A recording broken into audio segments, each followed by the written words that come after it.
Today we are doing a 2014 through 2020 Chevy Impala 3.6 liter alternator. Obviously I've done a little bit, alternator's still on, just trying to make you a video that you can hopefully use. There's a few out there, but I guess I don't like any of them, and you might not like this one either.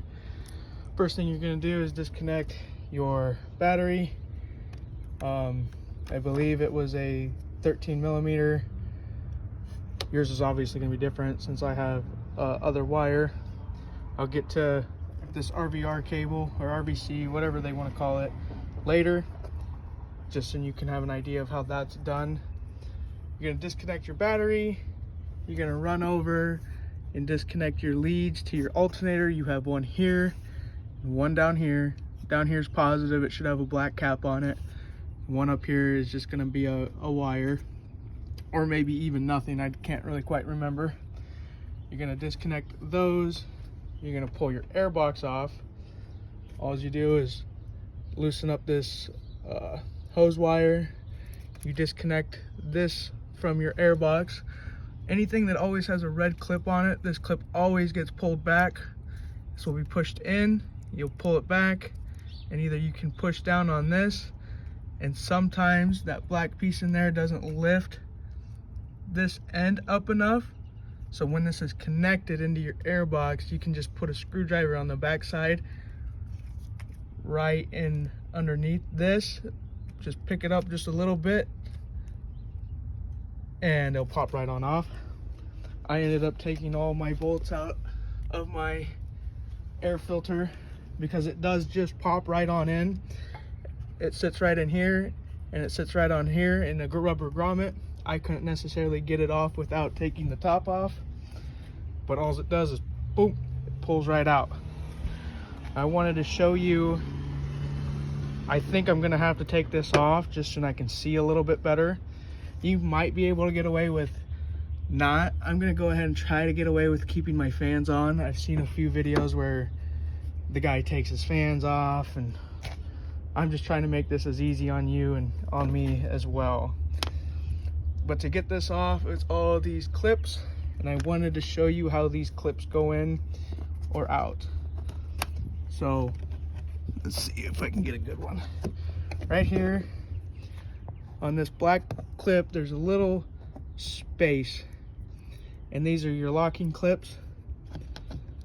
So this locking clip, I can get it in there. When this is pushed down, you can see that little black space right there. You'll be able to get a screwdriver, or what I recommend is one of those. If you have one of those lying around, that's what it looks like. That's why you don't break any of your clips. And you're just gonna put your screwdriver in there. And if you look, right in the center of that is that little black piece. Put your screwdriver in there, boom, it pops off. You can just get it just a tiny bit, and you'll be able to get this in there and bring up this little piece. Then you do that to all of them. Get that in there, or your screwdriver, and that just pops right out. Reusable. Don't have to break any clips. And then, all right, next process is to get this off.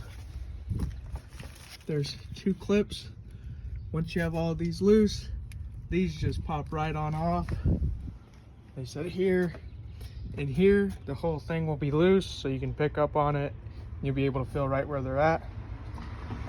Then there's a bolt here, there's a bolt here, and then this is the other bolt that you're going to want to take off. This bolt goes right into your engine. It sits in there just like that. Obviously it's in the hole. You'll just take a 1/4 inch wrench or socket and fit it right over there. Mine came out with ease. I've seen some guys needing to put heat to it, so if yours don't come out with ease, use your penetrating oil, your crayon, or your wax, and get that bad boy nice and hot. Now, all you gotta do is loosen this bolt and this bolt. But I wanted to show you, because I'm not quite sure if I have to take these fans off or not, I wanted to show you how this serpentine belt went in so you don't have to do it yourself. This line, the part you can't necessarily hardly see, is straight. It goes straight, boom, all the way around. If you want to, you might have to do it yourself, otherwise you'll be rewatching this video and it won't do you no good. It'll take you 10 seconds to get the tire off. 2 clips, one here, one here. Same thing as the other ones. You just put your screwdriver in and then obviously pry it out with your screwdriver or your pry tool. And it's gonna be upside down for you.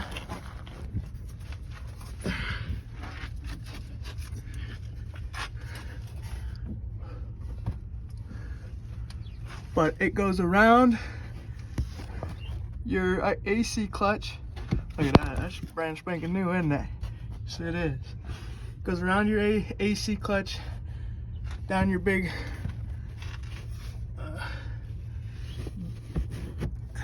crankshaft,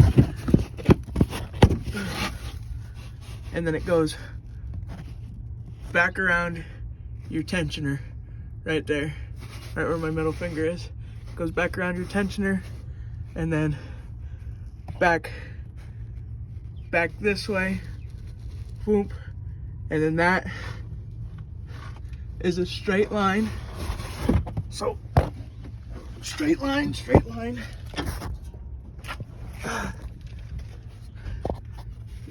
line coming this way around your alternator, doubles back, whoop, and then down to your AC. And then you can get the idea again. Comes around your AC, around your crankshaft, comes back around like this, and then straight line. Maybe I'll draw it for you. So revelations have been made. I did make that diagram for you for the belt. If you're thinking about changing the belt, or if you're putting in a high output alternator, you will need to put a smaller belt in. And I was really trying to prevent taking these fans out. But if you need to replace your serpentine belt, you have to take this motor mount off. So once you take this motor mount off, you won't even really need that diagram because you'll be able to see it all.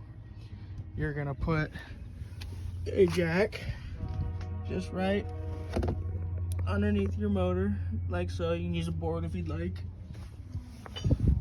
Just a little tension. There's a bolt here, a bolt here, a bolt here. I think these are all of these bolts on this are 15. Take that off. You can snake that off without having to take this off.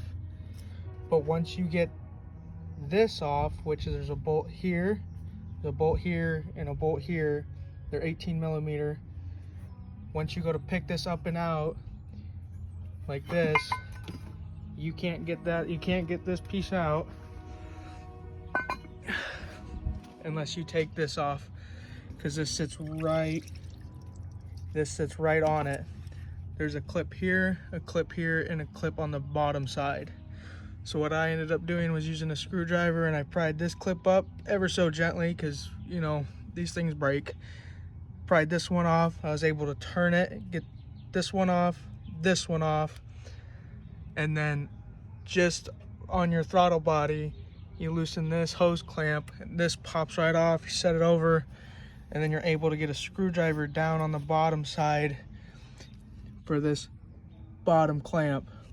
I think that was pretty tough to get off, but as long as you're patient, you can get that off. Then you'll be able to see your belt, your tensioner, is 1/2 inch right here where my finger is. That is gonna pull towards the car. Once you pull that towards the car, you can get your belt off, and it's wrapped in here. There's no way of replacing your serpentine belt without taking that motor mount off. There is this pulley that sits right in that hole to your alternator. Sits right in there. That hole to that hole. This goes right in there. I think this is going to be really tough to get out if you don't take that motor mount off. And then I tried to get this alternator out of here through this space. I'm putting a bigger alternator in, so I quit trying. I couldn't even get the factory one out of this space. So sadly, you are going to have to take your fans off. Not too big of a deal. There is a 10mm bolt right here. There's a 10mm bolt right here. You unhook 2 harnesses. These on the back side, they just push down. You can push down with your thumb. I couldn't get it. I had to use a screwdriver and just use the screwdriver where my thumb was, and I was able to push a little harder. They come right on out. A little bit of finesse. Then there is a cord that comes all the way around that's clipped in. You're gonna run into 2 styles of clips. You're gonna run into this, where it's zip tied around, and you're gonna run into the one just underneath that just slides in. You can pull all of these out. The ones on the very bottom, are really tough to kind of get out. Pull all of those out, and there's 2 that are like this that I struggled with. I just ended up cutting it free. Once I cut them free, there is a metal clip right here and directly on the bottom.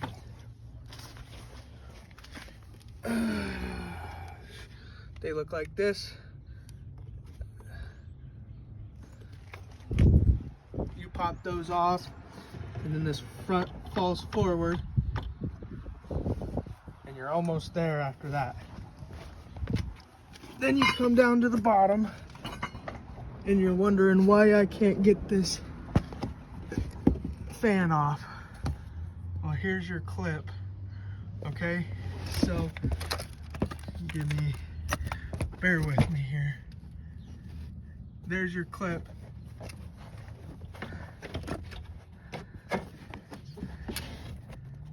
So that's how it sits. You can see that my fan is tilted forward. That's why you got that gap. So this piece is clipped in there from that piece above. So this clip, this top piece is pushed towards the engine. It's over this piece where my finger is. So this U is just where your fan sits, and then this piece right here goes in that way towards the bumper, and then you're able to just pick it up and slide it out. There's a piece of fabric. These are 7mm bolts that you got to take out just to access that. It's identical on the other side. Then you can pull your fans out, and if you really needed to, like I did, you can just come down and pull just enough of this loose so you can see those on the other side of this. You can see those clips, and you can either pull them out or cut them. I didn't have enough mustard, so I had to cut them. And then you can just pull your fan out. You can take your last bolt out. At this point, you already have this out. You don't have to do this if you're not replacing your serpentine belt. I think you get a lot more room and you're a lot more comfortable. It really doesn't take too long to throw a jack under there and pull out 6 bolts. Anyway, okay, last little bit of information. These fans, there's a clip on the bottom that does not clear these lines, these hard steel lines. So this end has to come out first. So you just tilt it up like this, and you're able to get it out of there. This hose, you're gonna have to push way over. This, you're gonna have to push a little forward. You can get it out as long as you make sure nothing's still connected. When you put it back in, obviously it's the same thing. This side goes in first, that side goes in. When you plug these pigtail or these wiring to your fan back up, super easy to do it from the bottom. This just snaps right back into place. Motor mount goes on. It's actually pretty fun, I thought. Motor mount goes on pretty easily. I anti-seized everything because you should do that just in case, just for the next guy or for you in the future. I didn't mention, but you do need to disconnect your alternator. Obviously you did that. There is a little wire right here that has to go to your positive. So make sure you don't tuck this behind your alternator when you install it. Otherwise you'll forget about it. You'll put it all together and you'll be like, why isn't my car doing what it needs to do? I actually ended up finding this wire sitting over here. So I loosen this, loosen this, loosen this. I was able to just tilt my alternator a little bit. I was able to snake that out. So there's that. There's about all the good information I can give you. I did say something about this RVC system. This is what they're talking about. You cannot get rid of this. This goes around recirculating current valve. It just tells your battery, or tells the computer what your battery's at. So if you do decide to do a big 3 on it, or just upgrade your wiring in general, you're gonna have to run every negative that you have through this. And obviously that's a challenge because you might have big cords and you can't fit 2 of these through there. On your negative terminal, you're gonna have a different one. It's gonna have a black negative going straight from it straight to the car or the body. Then you're gonna have this little guy that's also gonna be up here running straight down. What you can do is you can buy one of these off of Amazon or your local parts store, car audio place, and every one of these is negative. So I got a negative. That green wire goes straight down to the car. Boom. Now all this is negative or grounded. I threw that little guy on there. This is going to the alternator if you choose to do so. And then this loops through your your battery current thing, and then it just goes right back into your battery. So that's how you can do an RVC in a 2019 Chevy Impala 2014 through 2020. There's a great video of a guy showing you how to run that power wire through your firewall. Anyhow, sorry I wasn't able to prevent from taking these fans out. I tried, but there's There's something I learned that they don't necessarily tell you, is that if you want to change your serpentine belt, you have to take the motor mount off. Anyway, thank you for watching. Before you start the car, make sure that the battery is fully charged.